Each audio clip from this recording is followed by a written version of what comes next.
নমস্কার। কথা অমৃত ইউটিউব চ্যানেলে আপনাদেরকে স্বাগত।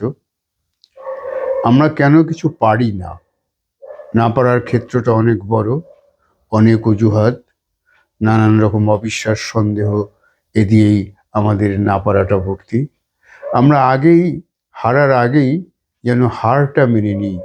আমরা যদি নিজেদের মনকে একটু নিয়ন্ত্রণ করতে পারি, একটু কন্ট্রোল করতে পারি আমাদেরকে, আমাদের চিন্তা ভাবনাকে, তাহলেই আমাদের যে জিনিসগুলো আজ পারছি না সেটা অবশ্যই পারবো। এটা আমরা সবাই জানি। পারি না কেন? প্রথম পারি না যে আমাদের মনের মধ্যে সেই চিন্তাটাকে আমরা বীজ বুনে দিই যে এই কাজটা আমার দ্বারা সম্ভব হবে না, আমি যথেষ্ট সক্ষম নই, আমি ব্যর্থ হয়ে যাব, লোকে কি বলবে, এরকম নানা নেগেটিভ কথাবার্তা, চিন্তা ভাবনা আমাদের মধ্যে ভর করে।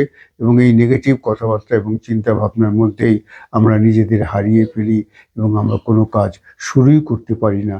শুরু যদিও করি, সেটা সর্বান্তকরণে সমস্ত মন দিয়ে, সমস্ত ফোকাস দিয়ে সেই কাজটা কিন্তু আমরা করি না। কোনো রকম কাজটা শুরু করি কারণ মনের মধ্যে ইতিমধ্যেই আমরা যে সুর বেঁধে নিয়েছি যে আমার দ্বারা সম্ভব হয় না।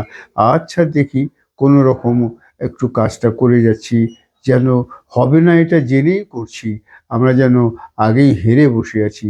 এই মনোভাবটা আমাদের দূর করতে হবে এবং এটা যদি আমরা দূর করতে পারি তাহলে যে কোনো কাজই আমাদের পক্ষে সম্ভব হবে। প্রতিদিন সকালবেলায় উঠে একটা বা দুটো কাজ যদি আমরা ঠিক করি যে আজ এই কাজটা অত্যন্ত মনোযোগের সহকারে আমি এই কাজটা করব, সমস্ত সমস্ত শক্তি দিয়ে, সমস্ত বুদ্ধি দিয়ে, সমস্ত চেষ্টা দিয়ে, সমস্ত ফোকাস দিয়ে, সমস্ত মনোযোগ দিয়ে একাগ্রচিত্তে এই কাজটি সম্পূর্ণ করব, তাহলে সেই কাজটা কিন্তু সম্পন্ন হবে। এবং একদিনেই যে গোটা কাজটি করতে হবে এমন কোনো ব্যাপার নাই। রোজ একটু একটু করে যদি আমরা কাজটা করতে থাকি, আমাদের যে মানসিক অস্থিরতা সেখানে একটা স্থিরতার পথে নিয়ে যাই, একটা শান্তির পথে নিয়ে যাই, একটা ডিসিপ্লিনের পথে নিয়ে যাই, একটা শৃঙ্খলার পথে নিয়ে যাই। এইভাবে নিজেদের একটু একটু পরিবর্তন করে এক সময় আমরা দেখতে পাবো আমরা কোথায় ছিলাম আর কোথায় পৌঁছে গিয়েছি। এটা সব মানুষের পক্ষেই সম্ভব। কাজেই সব মানুষ সেই অমৃতের সন্ধানে নিজেদেরকে একটু একটু করে পাল্টে নিয়ে যান। সমস্ত ভালো লাগাগুলোকে আপনারা কাজে রূপান্তরিত করুন, নেগেটিভ চিন্তাকে দূরে সরিয়ে দিন। আমরা পারবো, আমাদের দ্বারা সম্ভব, অবশ্যই সম্ভব। চলুন শুরু করি। ধন্যবাদ।